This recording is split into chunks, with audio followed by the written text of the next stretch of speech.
In the wake of the catastrophic flash flooding that struck Central Texas on July 4, 2025, Senate Democratic leader Chuck Schumer, Democrat New York, has called for an urgent investigation into staffing shortages at the National Weather Service, NWS, and their potential role in the tragedy that claimed at least 27 lives, including campers and counselors at an all-girls Christian summer camp in Kerr County. The devastating floods, which saw the Guadalupe River surge by over 20 feet in mere hours, have sparked a heated debate over whether federal budget cuts and unfilled positions at key NWS offices contributed to the scale of the disaster. Schumer, in a letter addressed to Roderick Anderson, the acting Inspector General of the Commerce Department, demanded a thorough probe into the scope, breadth, and ramifications of staffing vacancies at NWS offices in San Antonio and San Angelo. These offices, responsible for issuing critical weather warnings for the affected regions, were reportedly operating with significant gaps in their workforce. Key roles, including a warning coordination meteorologist, a science officer, and a senior hydrologist, were vacant at the time of the storm.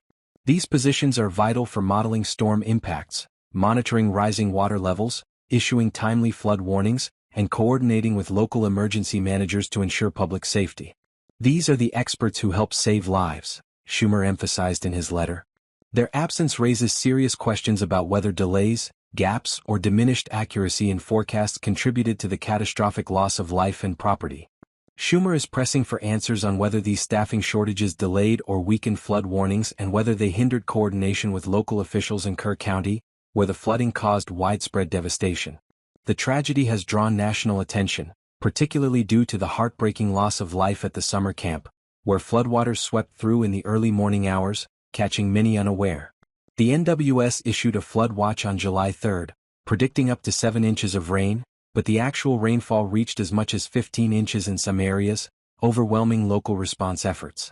A flash flood warning was issued at 1:14 a.m. on July 4, followed by a flash flood emergency at 4:03 a.m., but questions remain about whether these alerts reached the public in time, especially given the overnight timing and potential warning fatigue in a region prone to flash flooding.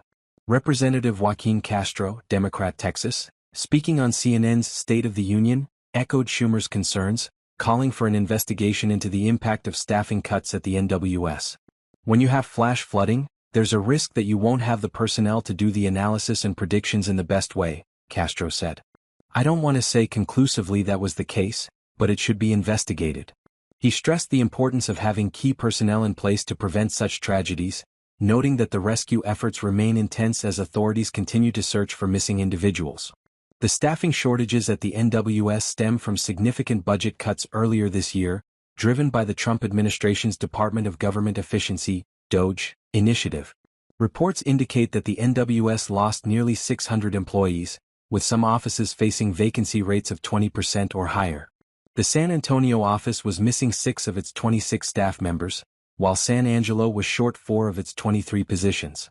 These cuts, combined with a federal hiring freeze and restrictions on travel, have reportedly limited the NWS's ability to coordinate with local emergency managers and conduct critical planning exercises, such as tabletop operations for flood response.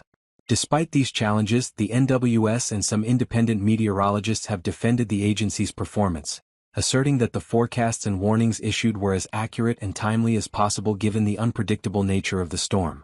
The remnants of Tropical Storm Barry, which made landfall in Mexico, fed moisture into severe thunderstorms that stalled over central Texas, leading to extreme rainfall.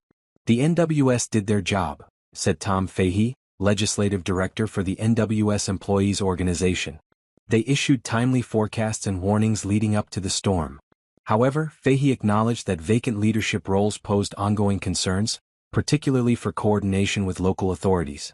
As search and rescue efforts continue in Kerr County, with the death toll climbing to at least 80 and many still missing, the nation mourns a preventable tragedy. The investigation demanded by Schumer could shed light on whether staffing shortages played a role in the disaster's severity and prompt broader discussions about the resilience of critical federal agencies like the NWS. For now, the focus remains on supporting the affected communities and ensuring such a tragedy does not happen again.